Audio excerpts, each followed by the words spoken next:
খোলা গুণৰ খেতিখন ঘুমালে ইংৰাজী নতুন চন পালেহি ভোগালী বিহুখন নেপাতি কেনেকৈ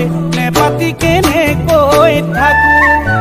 কেৰাহীত পাতি শাক কোমোৰা কথাত গাহৰি খৰিকা কলহৰ উতলা মিঠা নেখায়নো কেনেকৈ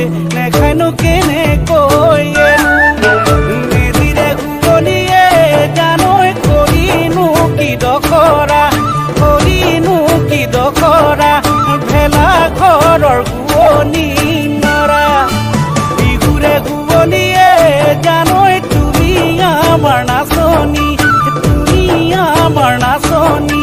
জাকতে গৈ দিলি কি থকা